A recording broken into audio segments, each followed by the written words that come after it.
안녕하세요. 올랜도 킴입니다. 오늘 또 시황 분석과 더불어서 종목 분석해보는 시간을 갖도록 하겠습니다. 자, 먼저 오늘 시장 한번 보겠습니다. 다우가 0.31% 하락했고 나스닥은 0.89%, 나스닥이 이제 장을 이끌었죠. 그 다음에 S&P 0.29%, 러셀이 0.47%에서 나스닥 자체가 25,000을 돌파하면서 신고가를 계속해서 나타내고 있다 이렇게 보면 됩니다. 그래서 자, 마켓 브레스는 별로 안 좋은데 지금 이제 반도체라든지 이렇게 나스닥 중심으로 장세가 이끌어지고 하고 있다. 자, 그렇게 우리가 보시면 되겠습니다. 자, 하루 동안 맵을 보시게 되면 기술주 중심으로 장이 달렸다 이렇게 보시면 되겠죠. 나머지는 거의 다가 하락을 했고 뭐 일리알일리 아니 멀크 이런 것들만 좀 상승을 했습니다. 특별히 애플이 실적이 좋았죠. 그러면서 상승했고 테슬라도 좀 반등했다. 자, 그다음 마이크론 테크놀로지, 인텔 이런 것들은 계속해서 달리고 있다 이렇게 보시면 되겠죠. 힘이 상당히 좋았고 오늘 장에서 올라갔던 소프트웨어 있죠. 소프트웨어 인프라 까는 것들, 소프트웨어 애플리케이션 까는 것들, 소프트웨어가 조금은 많이 하락했던 것에 따른 반발 매수세가 좀 나왔다 이렇게 보시면 됩니다. 그 전반적으로 시장이 여기만 파랗고 나머지는 지금 이제 빨갛죠. 자, 그렇단 말은 마켓 브레스가 그렇게 좋은 모양은 아니다. 저렇게 말씀드립니다. 자, 반면에 러셀 2000 지수는 그렇게 나쁘진 않았죠. 블룸에너지라든지 크리도 이런 것들은 계속 상승이 되고 있고, 마찬가지로 양자 주식 이런 것들도 좀 상승이 되고 있었죠. 그래서 불긋불긋합니다. 자, 그렇기 때문에 어느 정도 혼조세가 연출되고 있다. S&P 500보다는 훨씬 더 마켓 브레스가 나은 편이 있다 이렇게 말씀드립니다. 자, 하루 동안의 퍼포먼스 한번 보시게 되면 올장에서 많이 갔던 것이 역시나 테크놀로지가 1.4% 갔고 그 다음 컨슈머 시크릿 있죠. 자유소비자가 0.36, 그 다음에 커뮤니케이션 서비스가 0.07이었다. 그래서 요 세 가지만 올라갔고 나머지는 다 하락했죠.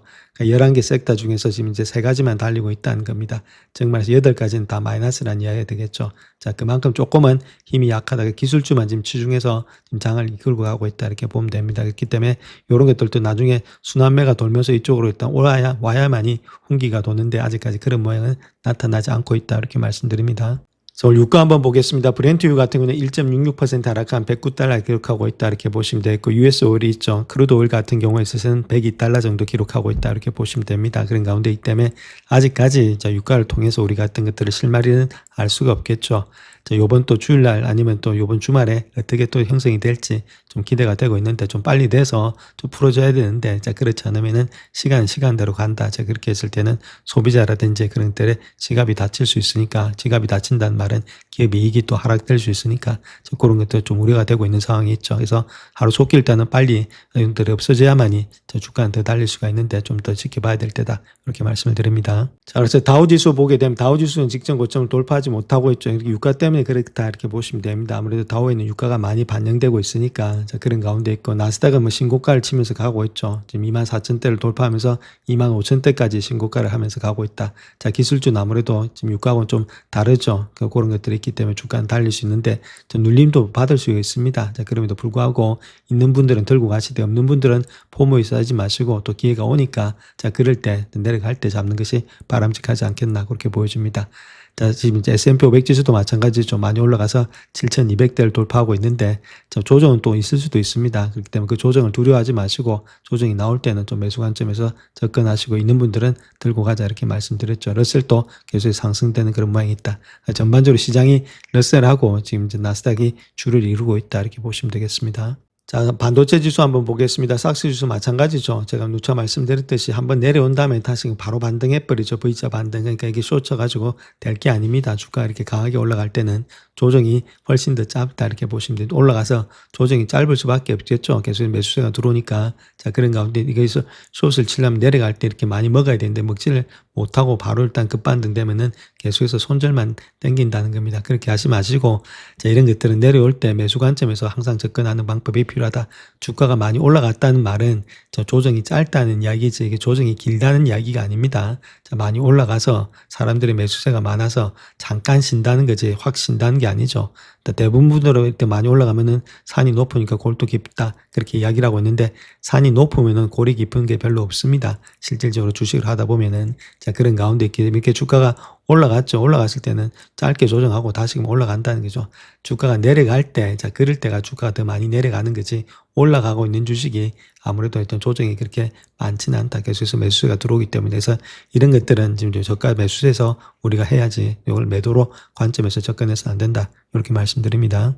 자, 다음 피어 앤 그리드 인덱스 한번 보겠습니다. 지금 현재 66 정도 되고 있죠. 그리드 되고 있다는 겁니다. 자, 그렇다면 이럴 때는 우리가 지금 이제 매수할 때는 아니죠. 좀 이때는 좀 조심할 때지. 요럴 때가 매수할 때고. 그래서 남들이 들떠서 막 올라가고 있다고 해서 못 잡아서 포모가 일어날 때는 매수할 때 아니다. 그렇게 매수하면은 또 주가는 또 내려가게 돼 있습니다. 그러니까 좀 시간을 두시고 좀 길게 보시면서 주가가 빠질 때 있죠. 이럴 때. 또 이럴 때 반드시 이렇게 침이 이쪽으로 돌아옵니다. 그때는 또 담지 못하죠. 근데 요번에는 이런 거 돌아오실 때 좀 담는 방향으로 하셔서 남들이 극도로 불안할 때 그럴 때 주식 하는 거지 남들이 좀 공포에 쌓이지도 않고 계속해서 지금 탐욕의 구간에 있을 때 해봤자 먹을 것도 별로 없다. 그래서 우리가 조금 지금은 한 템포 놓쳤다면 좀 기다리셨다. 이때 돌아올 때가 또 있으니까 그때까지 충분히 기다리신 후에 자금을 일단은 투입하는 것이 바람직하다. 저렇게 말씀드립니다. 자, 오늘 경제지표가 나왔는데 여기서 가장 중요한 것은 ISM 제조업지수 있죠. PMI 제조업지수가 중요한데 53.1 예측했는데 52.7로서 저번하고 똑같이 나왔습니다. 그러니까 50 넘어갔으니까 그렇게 나쁜 건 아니었다. 이렇게 보시면 되겠고 애틀란타 페드의 GDP 나오는 3.7 예측했는데 3.5가 나왔죠. 이것도 약간 줄어들었지만 이 정도 가지고는 아무래도 주가가 그렇게 급락을 하진 않는다. 그렇게 말씀을 드립니다. 자, ISM 제조업 지수를 보게 되면 52.7 되고 있는데 중요한 건 올라가고 있죠. 그러니까 아무래도 이렇게 지수가 올라가고 있다는 게 상당히 좋은 모양을 띠고 있다. 그렇게 보시면 되겠죠. 자, 그래서 여러 가지 다른 요소들은 크게 문제가 없는데 3월과 4월을 비교해 봤을 때 가격이 지금 이제 6.3%나 뛰고 있죠. 이제 요것이 문제라는 겁니다. 그렇게 되면 인플레이션 좀 올라가는 거 아니냐. 그것이 가장 큰 문제가 되고 있고. 자, 나머지 뭐 수입이나 수출, 그 다음에 지금 모습에서 백로그 이런 장부들이 있죠. 그런 것들이 약간씩은 감소가 되고 있다. 이렇게 보시면 되는데, 자, 중요한 건 일단 가격이다. 이렇게 보시면 됩니다. 이건 좋은 모양은 아니다. 이렇게 말씀드립니다. 자, 현재 주가는 계속 사상 최고치를 가고 있는데 그럼에도 불구하고 마켓 브레스 있죠. 이거 자체는 지금 시장 평균보다도 좀 못한 가운데 있다 이렇게 보면 됩니다. 그래서 가는 종목만 가고 있다. 즉 반도체만 이렇게 가고 있고 자, 나머지 종목들이 그렇게 활기가 없다. 자, 그것들이 좀 문제가 되고 있다 이렇게 보면 되겠죠. 그래서 지수가 올라는 가는데 자, 아무래도 조금은 더 꺾일 가능성도 있다 이렇게 보시면 되겠죠. 자, 그 이유는 지금 이제 다른 것보다는 반도체만 가고 있기 때문이다. 자, 그렇게 보시면 되겠습니다. 자, 그 다음 또 실러 PE 레이쇼 있죠. 이게 일단 40까지 올라가 있는 상태에 있습니다. 자, 아무래도 인플레이션을 반영한 거겠죠. 그래서 쫓아가서 잡는 건 좀 그렇고 있는 분들은 가져가는 게 문제가 없는데, 자, 그렇기 때문에 조금 고평가되어 있는 상태에 있는 것은 맞다. 그렇게 말씀드릴 수 있겠죠. 자, 다음 델라스 연준 총재인 로리 로건 이야기하고 있는 내용이 있습니다. 그래, 금리 인하를 갖다 할 가능성이 상당히 높다는 의견은 반대한다 그 이야기를 하고 있죠. 자, FOMC의 목표치가 2%인데 완전히 회복하는데 얼마까지 걸릴지 우려스럽다 그 이야기를 하고 있고, 자, 특별히 가격 변동이라는 이제 변동성이 큰 분목을 제외한 인플레이션 지표를 보고 있는데, 에너지, 기타 원자재 가격의 상승 이전에도 이러한 지표들이 2%를 상당히 웃도는 수준 유지하고 있었다. 그래서 금리 인하 힘들다 그렇게 이야기를 하고 있죠. 케빈 호시는 금리 인하를 하기를 원하는데 이런 사람들 다 동의를 얻어야 되니까 그렇게 쉽지는 않을 것으로 보여지고 있습니다. 자, 오늘 시장을 한번 볼 것 같으면 유가 하락과 애플의 주가 급등에 힘입어서 S&P 500 지수가 5월 거래 시작과 동시에 사상 최고치를 경신했다 이렇게 말하고 있는데 거기에 대해서 한번 살펴보겠습니다. 자, 그래서 애플의 주가 자체가 2분기 실적과 매출이 예상치를 상회했다. 그렇게 발표한 후에 3% 이상 상승했고 뿐만 아니라 현재 분기 매출의 전망치도 예상보다 높아서 아이폰 매출이 3분기 중에 2분기 연속 예상치를 하회했다는 사실을 무색하게 했다. 그렇게 말하고 있죠. 또한 이란과 중동 문제의 종식을 위한 미국 측의 합의안의 수정에 대해서 파키스탄 중재자를 통해서 답변을 전달했던 보도가 나온 후에 유가는 좀 하락을 했다. 그렇게 말하고 있고, 자, 트럼프는 금요일 늦게 이란의 새로운 평화 제안에 불만을 표명하면서 이란은 협상을 원하지만은 나는 그 제안에 만족하지 않는다. 자, 그렇게 말을 했죠. 그 소식에 따라서 유가는 하루 최저시에서 좀 반등했다. 자, 그럼에도 불구하고 유가는 좀 하락되는 모습이 있었다. 자, 그렇게 이야기를 하고 있습니다. 자, 그래서 현재 시장을 볼 것 같으면 전쟁이 지속된다 하더라도 미국을 비롯한 해외 기업의 수익의 성장 잠재력이 시장에서 주식력을 제공하고 있다. 이익이 계속해서 늘어난다는 이해가 되겠죠. 그래서 새로운 소식이 나오거나 투자 심리가 약해지면은 강한 반등 이후에 약간의 조정이 있을 수 있지만은 여전히 시장은 전반적으로 낙관적인 전략을 유지하고 있다. 이렇게 선수들은 이야기하고 있고, 물론 자본 지출이 전부가 아니기 때문에 기술 분야에서는 승자와 패자가 있을 것이다. 그래서 생산성 향상이라는 이점이 여전히 유효하다. 자, 그렇게 이야기를 하고 있습니다. 자, 트럼프는 전쟁 권한의 부여 시간을 앞두고 이란에서의 적대행위를 갖다 종식하겠다 그렇게 선언을 했죠. 그러니까 적대행위가 지난 4월 7일에 2주간의 휴전을 선언하면서 연장한 이후에 종료되었다 그렇게 이야기를 하고 있습니다. 결론을 일단 이란 압박해 가지고 협상의 자리로 와서 협상을 하려는 그런 의지가 있는 거지. 적극적으로 일단 전쟁을 해서 다시금 포탄을 쏘든지 그렇게 할 가능성은 많이 없다. 그렇게 보시면 되겠습니다. 자, 5월의 첫째 주 있어서는 고용과 소득 관련 소식이 주를 이룰 것이다. 그렇게 말을 하고 있죠. 그리고 이런 것들이 좀 잘 나오는지 우리가 계속해서 체킹을 하자 이렇게 말씀을 드립니다. 자, 그래서 다음 주 고용 보고서가 여전히 견조한 노동시장을 나타낸다면 경기 전망이 악화를 우려하는 투자자들의 불안감을 좀 해소할 수 있다. 그렇게 말하고 있고, 팩세스의 컨센서스 추정치에 따르면은 4월에 5만 개 일자리를 추가하는 데 거쳐서 이전에 급증서에 있던 17만 8천 개는 크게 못 미칠 것으로 예상이 되고 있다. 뭐 그렇다고 해서 이게 요렇게 나왔다고 해서 완전 주가 폭락한다 이런 것은 아닙니다. 그때 너무 많이 잘 나왔기 때문에. 그 다음에 지금 미국 경제의 약화에 대한 우려를 완화할 수 있는 골디락스 보고서가 나올 가능성이 있다. 그 이유는 GDP 이런 것들이 좋았기 때문이겠죠. 자, 그런 가운데 있기 때문에 물론 강력한 고용지표가 주시장에서는 긍정적인 소식이 될 수 있겠지만 이렇게 나온다면은 금리 전망에는 큰 영향을 미치지는 못한다. 그렇게 이야기를 하고 있습니다. 자, 그 다음 또 5월에 팔고 떠나라 그런 주식시장의 격언이 있죠. 자, 그럼에도 불구하고 지금 이제 이번에는 상황이 다를 수 있다는 목소리가 많이 나오고 있습니다. JP모건 같은 경우에는 5월에 지난 10년 동안에 1.5%, 6월에는 1.9, 7월에는 3.4%가 상승했다. 그 이야기를 하고 있고, 자, 트럼프 특별히 재임 기간 동안은 이러한 경향이 두드러지고 있는데, 특별히 3월과 4월에 바닥을 찍은 후에는 나머지 기간 동안은 상승세를 이어가는 경향이 있다. 그렇게 이야기를 하고 있죠. 그럼 지금은 팔 때 아니고 들고 갈 때다. 그 이야기를 하고 있습니다. 자, 삼성은 메모리 칩의 부족 현상을 호소하는 최신 기술 기업이다. 이렇게 말하고 있는데 이는 관련 주식에는 좋은 소식이 되고 있다. 그렇게 이야기를 하고 있죠. 그 내용에 대해서 한번 살펴보겠습니다. 자, 그래서 메모리 칩과 저장 장치는 인공지능 구축의 주요 병목 현상이 되어서 기업들의 자본 지출을 갖다가 증가시키고 있죠. 그래서 반도체 업자들은 공급 부족 현상이 개선되기 전에 더욱더 악화될 것이라 그렇게 경고하고 있고, 근데 월가는 이를 기회로 보고 있다. 그렇게 이야기를 하고 있죠. 자, 알파벳과 같은 하이퍼스케일러 기업들의 분기별 실적, 마이크로소프트, 이번 주에 발표된 여러 가지 자료에 따르면은 클라우드 매출이 계속해서 견조하게 유지가 되고 있죠. 그래서 내년 말까지는 자본 지출이 1조 달러 넘어설 수 있을 것으로 보여지고 있다. 메모리 가격이 이러한 비용의 주요 동인이 될 것으로 예측이 되고 있다. 그렇게 이야기를 하고 있고, 자, 내년 말까지라는 것은 아무래도 올해까지는 주가는 달릴 수 있다. 그 이야기를 하고 있습니다. 또 삼성의 메모리 부분의 부사장이 이야기하고 있기를 지금 이제 수요 급증으로 인해서 칩 사전 주문량이 늘어나서 내년까지는 공급 부족 현상이 이어진다. 자, 내년까지는 계속해서 된다는 이야기가 되겠죠. 그러면 주가는 올해까지는 달린다. 그 이야기를 하고 있습니다. 자, 현재 수요 충족률이 사상 최저치를 기록하고 있는데 예년과 달리 공급 부족을 우려하는 고객들이 이미 2027년도 물량에 대해서 수요를 앞당기고 있다. 따라서 현재 사전 예약 수요만 놓고 보면은 2027년도에 공급과 수요 격차가 올해보다도 더욱더 벌어질 것으로 예측이 되고 있다. 자, 그렇게 이야기를 하고 있죠. 자, 특별히 메모리 비용의 증가로 인해서 고통을 느끼고 있다고 IT CEO들이 계속해서 이야기를 하고 있죠. 그 공급망 내에서 반도체 제조업체들의 가격 인상으로 인한 타격을 느끼고 있다. 그렇게 이야기를 하고 있고, 자, 애플 같은 경우에서도 아까도 말씀드렸듯이 팀쿡이 메모리 비용이 우리 사업에 점점 더 큰 영향을 미친다. 그렇게 컨퍼런스 콜에서 또 이야기를 하고 있죠. 알파벳의 CEO 순달 피찰은 또 마찬가지입니다. 여러 가지 자사 사업이 직면한 상류 요인들이 복잡하다. 그렇게 말하면서 복잡한 공급망 환경 속에서 업무를 진행하고 있는데, 자, 자본 지출 자체가 357억 달러 했다. 자, 근데 이쪽에서 CFO가 이야기하고 있기를 이 지출의 대부분은 AI 관련된 기회를 갖다 지원하기 위한 기술 인프라에 집중돼 있다. 그렇게 이야기를 하고 있죠. 자, 그렇다면 삼성은 더 달릴 수 있지 않겠는가? 자, 그렇게 볼 수 있겠습니다. 자, 메타 역시도 똑같은 상황이 있습니다. 메모리 칩과 저장 장치의 부족으로 인해서 새 서버를 확보할 수 없기 때문에 일부 노후 서버의 수명을 연장하고 있는 것으로 알려지고 있고, 자, 월스트리트저널에 따르면은 업계에서 나타나고 있는 하드웨어 수요 증가를 예상하지 못했다. 그래서 2027년도까지는 가장 큰 제약 요인은 핵심 서버 부품, 특별히 D램이라든지 HDD다 이렇게 말하고 있죠. D램은 빠르고 단기적인 데이터 저장을 위한 컴퓨터 메모리 유형이고, 하드디스크 드라이브 HDD는 대용량의 장기 저장 장치다. 저장 장치가 상당히 모자란다. 자, 그 이야기를 하고 있습니다. 자, 그래서 칩 부족 자체가 기회를 창출할 수 있다 이렇게 이야기를 하고 있는데, 월스트리트저널에서 이야기하고 있는 내용은 이러한 제품군과 유사한 제품군이 투자자들의 매력적인 투자처다 그렇게 이야기를 하고 있죠. 대형 기술 기업들의 견조한 실적 발표로 인해서 AI 테마에 더욱더 힘이 실리고 있다. 투자자들은 반도체와 메모리 분야에서 유망한 기술 기업들을 계속해서 추격해 나갈 것으로 예상이 되고 있는데, 자, 특별히 지금 마이크론이라든지 SK하이닉스, 삼성전자 이런 것들은 D램뿐만 아니라 AI 인프라 공급망의 핵심인 또 다른 유형의 고속 단기 컴퓨터 메모리 낸드의 최대 생산 업체 중에서 일부분이 되고 있다. 그래서 SK하이닉스, 삼성전자 이런 것들은 EWY 있죠. 이런 것들 지금 ETF, 자, 거기서 가장 큰 비중을 차지하는 두 기업이 있는데 해당 펀드는 2010년도까지는 67%의 상승이 예상되고 있다. 그렇게 이야기를 하고 있죠.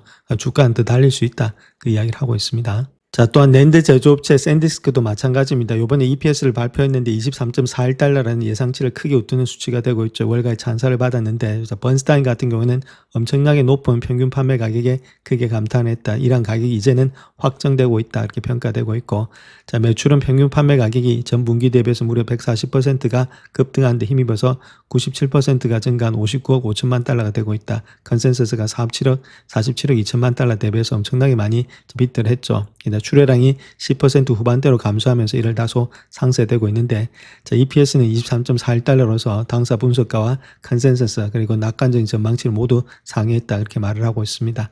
또 멜리우스 리서치 같은 경우에 있어서 디램이라든지 웨이프 부족으로 인해서 가격 압박이 엄청나다, 그렇게 말하고 있죠. 그래서 낸드라든지 디램의 부품 가격은 하드웨어 제조업체에게는 큰 역풍이 될 것으로 보여지고 있다. 이런 회사들은 계속해서 간다, 그 이야기를 하고 있습니다. 자, 그 다음 또 봐야 될 회사들이 시게이트라든지 웨스턴 디지털, 자, 이런 업체들이 있죠. 이런 하드디스크 드라이브 HDD의 최대 제조업체 중에 하나인데, 자, 시게이트라든지 웨스턴 디지털 주가가 엄청나게 많이 폭등을 했습니다. 자, 그럼에도 더 갈 수 있는 이유가 하이퍼스케일러들의 최종의 사용자 수요가 계속해서 구축을 뒷받침하고 있다. 산다는 이야기가 되겠죠. 자, 그로 인해서 이런 것들의 자본 지출이 추가 확장을 견인한다. JP모건 같은 경우에 있어서도 장비 테스트 분야가 성장세를 계속해서 보인다, 그렇게 말을 하고 있고, 자, 메모리 테스트는 단기적으로 가장 저평가된 상승의 동력이기 때문에 생산 능력의 확충으로 인해서 상승 여력이 아직 추정치에 완전히 반영되지 않았다. 그래서 시장은 신규 공장, 삼성이라든지 삼성 피포라든지 SK 하이닉스 용인, 마이크론의 아이다호 이런 것들의 대규모 테스트 배치를 시작하면서 메모리 테스트가 가져올 변곡점을 상당히 과소평가하고 있다. 자, 그렇게 이야기를 하고 있죠.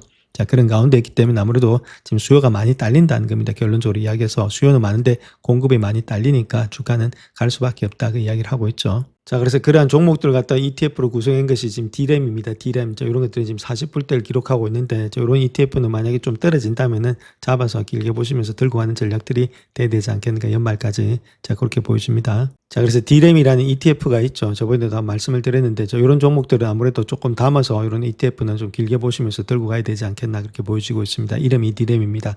SK 하이닉스, 삼성, 마이크론 이런 것들이 한 75%, 25%씩 해서 75% 차지하고 있고, 샌디스크, 시게이트, 웨스턴 디지털 이런 것들이 5%에서 한 15% 차지하고 있다. 두 개 다 합하면 거의 한 90%가 되고 있죠. 그러니까 이런 종목들은 계속해서 달릴 수 있으니까 우리가 들고 가는 종목이 돼야 되지 않나, 그렇게 생각을 합니다. 자, 애플이 뛰어난 실적을 발표했는데 이걸 통해서 관련 공급업체들의 주가를 갖다 끌어올릴 수 있다, 그렇게 말하고 있죠. 그 내용에 대해서 한번 살펴보겠습니다. 자, 그래서 먼저 애플의 실적 한번 보겠습니다. 아이폰과 맥 수요 급증이 힘입어서 매출의 전망치가 상향 조정됐다, 이렇게 말하고 있고, 아이폰의 판매량이 예상치를 하회했음에도 불구하고 매출이 17%가 증가됐다, 이렇게 말하고 있죠. 그 다음에 또 CEO 팀쿡의 사인 발표 후에 월가의 모습 드리는 것이 이번이 처음이 있는데, 자, 회사의 서비스 사업 부분의 매출이 예상치를 상회하면서 마진이 상승하는 데 도움이 되었다. 자, 그것 때문에 주가가 좀 상승했다, 그 이야기를 하고 있습니다. 그래서 주당 순이익 EPS 한번 보겠습니다. 1.95달러 예측했는데 2.01달러 나왔고, 매출 같은 경우는 1096억 6천만 달러 예측했는데 1111억 8천만 달러 나왔고, 다 비트를 했죠. 좋은 모양이 있었고, 아이폰 매출은 조금 줄어들었습니다. 예상치가 572억 1천만 달러인데 569억 9천만 달러, 요게 좀 줄어들었고, 나머지는 다 좋았죠. 맥 매출 역시도 80억 2천만 달러인데 84억 달러 나왔고, 아이패드 매출 역시도 69억 6천만 달러인데 69억 1천만 달러 나왔고, 웨어러블인지 홈 액세서리 이런 것들도 77억인데 79억 나왔죠. 서비스 매출도 303억 9천만 달러인데 309억 8천만 달러니까 좋게 나왔죠. 거기다 매출의 총 이익률이 지금 예상치가 48.4인데 49.3이 나왔다. 자, 이것이 상당히 고무적이었다, 이렇게 보시면 됩니다. 그래서 전반적으로 거의 다가 상승이 됐다, 저렇게 말씀드리겠습니다.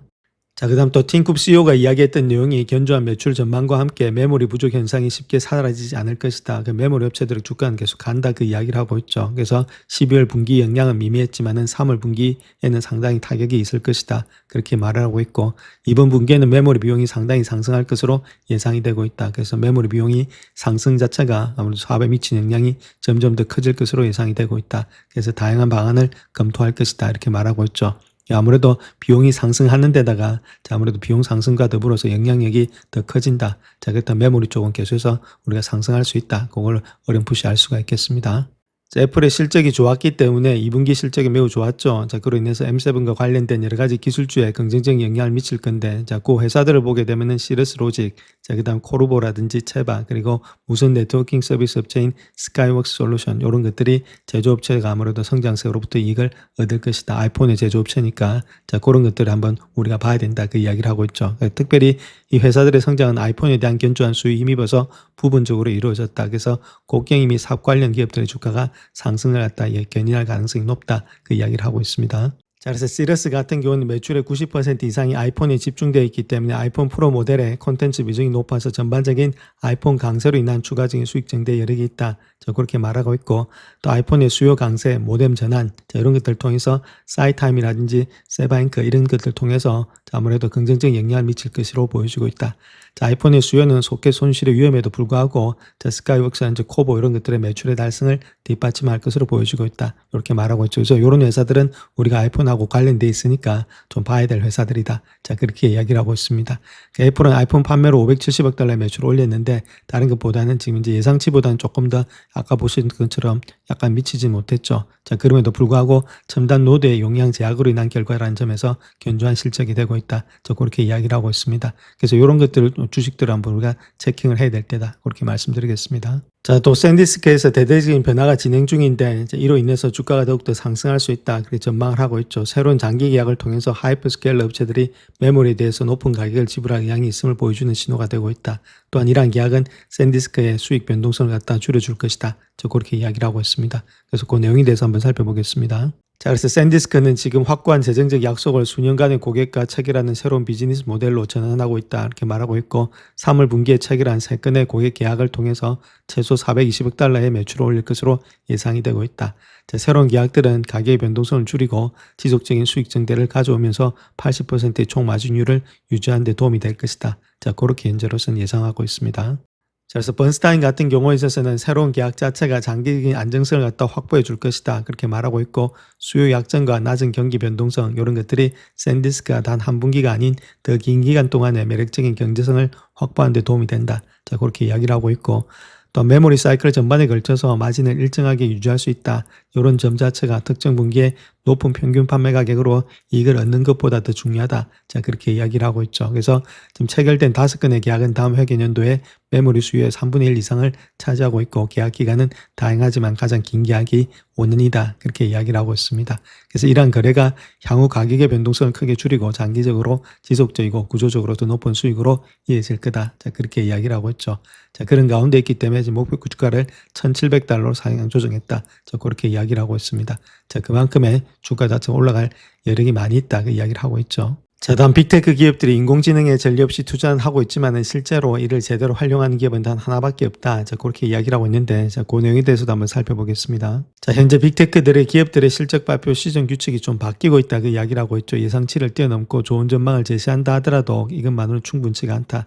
충분하다는 기준이 무엇인지도 명확치가 않다. 그 이야기를 하고 있습니다. 자, 이번에 일단 4개업 총력이 같이 한꺼번에 발표했는데 시장 반응이 많이 달라졌죠. 그래서 이렇게 달라진 점은 인공지능 데이터 센터에 대한 대규모 투자인데 자, 4개 회사 모두 다 올해 총 한 7천억 달러 정도를 투자할 예정이 있는데 아마존을 제외하게 되면은 이들 기업은 자산 규모가 비교적 작고 프리캐시플로 흐름이 높은 회사다. 이렇게 보시면 되겠죠. 잉여 현금 흐름이. 자, 그렇기 때문에 이제 이들의 재무제표를 본다면 기술기업보다는 제조업체에 가까워지고 있다. 그래서 잉여 현금 흐름도 감소되고 있다 이렇게 말하고 있고 아마존은 이미 프리캐시플로의 유출을 경험하고 있고 메타도 올해 말에는 같은 상황에 처할 수 있다 이렇게 말하고 있죠. 자, 이러한 압박 때문에 메타 알파벳은 2025년도 1분기에 총 280억 달러의 자사주를 매입한 후에 사용한 후에 2025년도 1분기에는 자사주 매입을 하지 않기로 결정했다. 계속 돈들이 이쪽으로 다 들어가고 있다. 그 이야기를 하고 있죠. 그래서 지금 포커스가 이렇게 되고 있는데 여기서 수익이 안 나느냐 안 나느냐 거기에 지금 초점을 두고 있다는 겁니다. 그래서 가장 중요한 것은 이 모든 것 자체가 투자자들이 막대한 지출이 아무래도 실제로 수익 증가로 이어질지 알고 싶어 한다는 것을 의미하고 있다 이렇게 말하고 있죠. 그래서 투자자들의 승인을 얻으려면 이러한 기업들의 수익에는 쉽게 정의할 수 있는 지표가 아닌 특별한 핵심 요소가 필요하다. 그래서 가장 확실한 호재는 알파벳에서 나왔는데 발표 직후에 주가가 급등했고 목요일에도 10% 상승을 유지했다. 자, 그랬던 이유는 아무래도 여러 가지 클라우드 서비스 규모는 작지만은 구글 클라우드 매출이 200억 달러를 기록하면서 전년 대비 63%가 증가했다는 것들, 예상치인 180억 달러를 크게 웃돌았다는 거겠죠. 특별히 더욱더 놀라운 점 이 사업 부분이 빠르게 성장하는 와중에도 수익성이 향상이 되고 있다는 것들. 그래서 구글의 클라우드 영업이익률이 1년 전에 18%에서 33%로 상승했다는 것들. 전체 영업이익의 6분의 1을 차지하고 있다는 것들. 실질적으로 돈이 되고 있으니까 지금 주가가 올라갔다. 자, 그 이야기를 하고 있습니다. 자, 반면에 메타는 큰 폭으로 하락을 했는데, 자, 분기 실적 좋았고 향후 전망도 좋았지만은 2010년도 자본 지출 전망치를 최대 1,450억 달러까지 상향 조정했다는 것들. 특별히 다른 새 회사와 달리 메타는 투자금을 회수할 수 있는 클라우드 사업이 없다는 거겠죠. 이것이 키포인트고, 자, 메타가 구매하는 모든 컴퓨팅 파워는 자체 용도, 즉 연구라든지 백엔드 효율성 향상, 그리고 매일 최소 하나 이상의 메타 앱을 사용하는 36억 명의 사용자에게 새로운 AI 경험을 사용하는 데 그렇게 제공하는 데 사용이 되고 있다. 그렇게 말하고 있고, 클라우드 매출이 없기 때문에 메타의 투자 수익률은 다른 회사들에 비해서 훨씬 더 불확실하다. 자, 이것이 지금 주가 하락의 원인이 되고 있다. 자, 그렇게 보시면 되겠죠. 자, 이번 발표 시즌에 대한 투자자들 혼란은 마이크로소프트의 실적 발표 외에도 나타나고 있는데, 마소 역시도 아마존과 올해 1,4천억 달러에 달하는 자본 지출을 할 예정이 있는데, 자, 모두 프리캐시 프로의 압박을 받고 있지만은 상대적인 수치가 되고 있다. 그래서 마이크로소프트의 프리캐시 프로는 지난 12개월 동안 730억 달러 여전히 상당히 긍정적인 수준을 유지하고 있는 반면에, 아마존은 같은 기간 동안 좀 현금을 많이 소진했다. 자, 그렇게 이야기를 하고 있죠. 자, 마소 역시도 시간 외에서 급등했다고 바로 하락세로 돌아섰는데, 자, 그랬던 이유를 보게 되면 아무래도 클라우드 서비스인 엣저의 밝은 전망을 제시하자 주가가 큰 폭으로 올랐지만은, 그러나 이후에 마이크로소프트의 2010년도 1,900달러 규모의 자본 지출 계획을 분석하면서 주가는 소폭 하락하기 시작했다는 겁니다. 자, 그로 인해서 지금 이제 차세대 서버 출시가 예상된 하반기에 막대한 투자가 이루어질 것을 시사하고 있다. 자, 이런 것들 때문에 좀 하락을 했는데, 자, 마소 같은 경우도 좀 더 지켜봐야 될 때가 아니겠는가 그렇게 보여집니다. 자, 아마존 역시도 좋았는데 실적 발표 후에 예상치 못한 그런 반응을 얻었다는 겁니다. AWS가 가장 오래되고 규모가 큰 클라우드 서비스인데, 아마존은 소매라든지 물류 운용에서도 비용을 지출하고 있다. 모든 것을 합치면은 아마존의 자본 지출은 2천억 달러에 달할 것으로 예상이 되고 있는데, 자, 경영진은 4월 말 기준으로 해서 4,640억 달러에 달하는 AWS의 수주 잔고를 언급하면서 상황을 반전시켰다. 그래서 불과 4개월 전에 2,440억 달러에서 크게 증가한 수치가 되고 있죠. 자, 이런 것들, 즉 말해서 AWS에서 이런 것들, 클라우드에서 돈이 되든지 아니면 자본 지출이 적든지, 자, 그런 것들을 지금 이제 바라보고 있는 것이 이제 투자자들의 입장이다. 그렇게 보시면 되겠습니다. 그래서 그런 것들을 통해서 메타에서 가장 불리하게 형성되고 있는 것이 클라우드가 없다는 것이 메타의 주가 하락 원인이 되고 있다. 그렇게 보시면 되겠죠. 자, 그렇다면 여기서 우리가 봐야 될 것이 구글 클라우드가 진정한 강자로서 자리매김하고 있는데 그 이유가 어디 있느냐. 자, 그렇게 했을 때 알파벳의 핵심 사업 부분이 되고 있는 것이 구글 클라우드다. 그 이유는 인공지능 때문이다. 그렇게 보면 되겠죠. 그래서 지금 AI, 제미나이 이런 것들 때문에 구글 클라우드가 더욱더 사용을 갖다가 많이 할 수밖에 없다. 자, 이런 것들 때문에 구글이 계속해서 가고 있다. 이렇게 보시면 되겠습니다. 자, 그래서 2020년도에 캐펙스 버짓을 보게 되면 아까 말씀을 드렸듯이 이제 마소 같은 경우에 있어서는 190밀리언 정도 되고 빌리언 정도 되고 있고, 구글은 185빌리언, 그 다음 메타가 지금 이제 135빌리언이고 아마존이 지금 이제 200빌리언 되고 있죠. 그래서 총 토탈 한 710빌리언 정도 되고 있는데, 자, 중요한 건 실질적으로 일단 사용되는 것은 20%도 안 된다는 거겠죠. 자, 마소 같은 경우는 한 17% 1분기 때입니다. 그러니까 총 1년 동안 한 80% 미만으로 사용이 되고 20%는 아무래도 이런 게 자본적 지출이 다 사용이 안 된다. 완전히 다 사용되는 건 아니다. 자, 그렇게 보시면 되겠죠. 자, 그런 가운데 있다 이런 데서 또 세이브가 될 수 있기 때문에 우리가 생각하는 것보다 그렇게 완전히 돈을 갖다 완전 뿌리는 것은 아니다. 자, 그렇게 보시면 되겠습니다. 영상을 끝까지 시청해 주셔서 감사합니다. 영상이 도움이 되셨다면 구독과 좋아요 부탁드립니다. 감사합니다.